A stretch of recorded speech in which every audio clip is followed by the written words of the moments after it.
with life. But you know what happened? Some of that life didn't like it in the ocean where its parents lived. It thus hauled itself onto the land. Now this event caused the more conservative fish to cry out with alarm. Don't you go and do it! Fish should stay at home! We swim! We don't walk! But we lose our very fishness if we're ever caught walking. And alliances were formed to stop this sort of thing. And slogans were shaped to fit their purposes. Like whatever happened to traditional values? The coalition of concerned gill breathers cried out. Well, they cited their prophet, this paranoid shellfish by the name of Nostradamus, who predicted a dark future of death camps called Red Lobster. And an evil tyrant known as Long John Silver, and things will never be the same.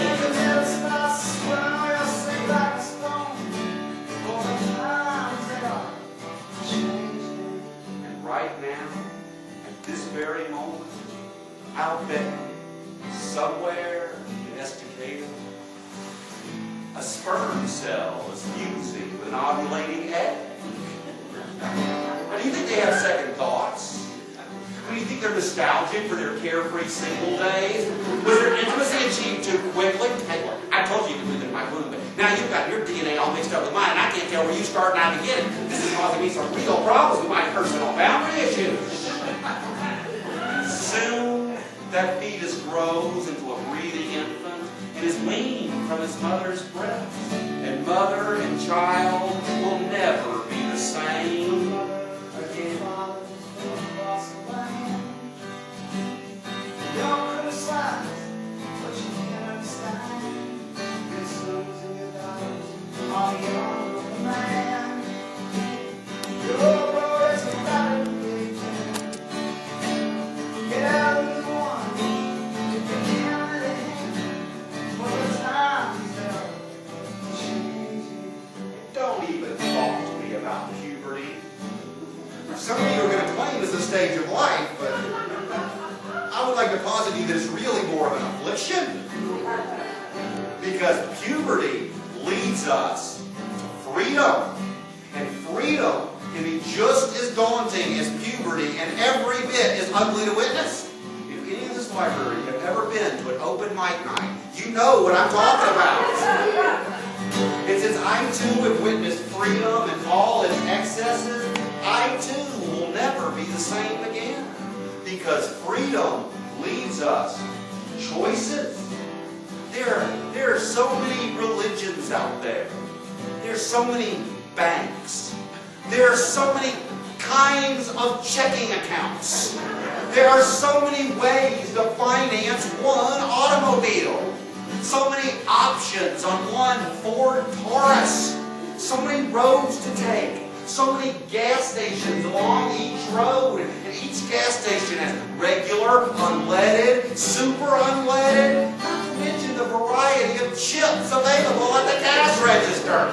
So come on, which one's it going to be? Paper or plastic?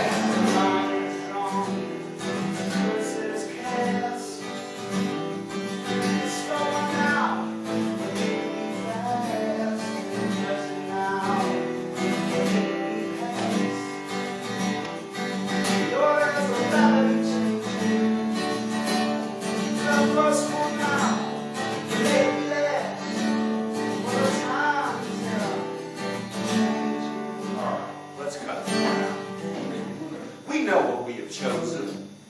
We have cast our votes with our remotes, and we have become the Republic of Infotainment, the virtual states of America. Red, white, and bloodshot eyes, fixed as this blue light flickers, revealing a huge and glorious beast. And that beast is everywhere, but it exists nowhere.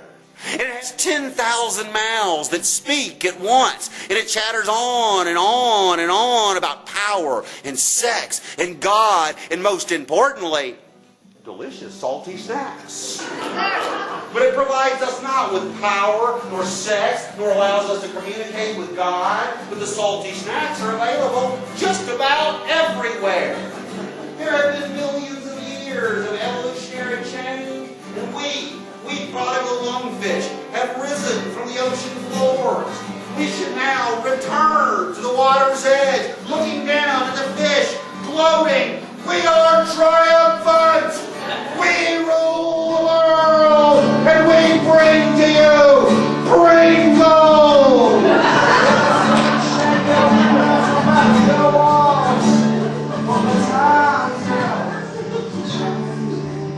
There have been millions of years of evolutionary change, yet we are still swimming in this vast ocean of bad news, shocking tales, and graphic reenactments. What do we tell the children? What do we tell our own mangled hearts? What do we tell these disappointed innocents turned about cynics? Tell them that they will never be the same again. My friends, only the extinct do not change.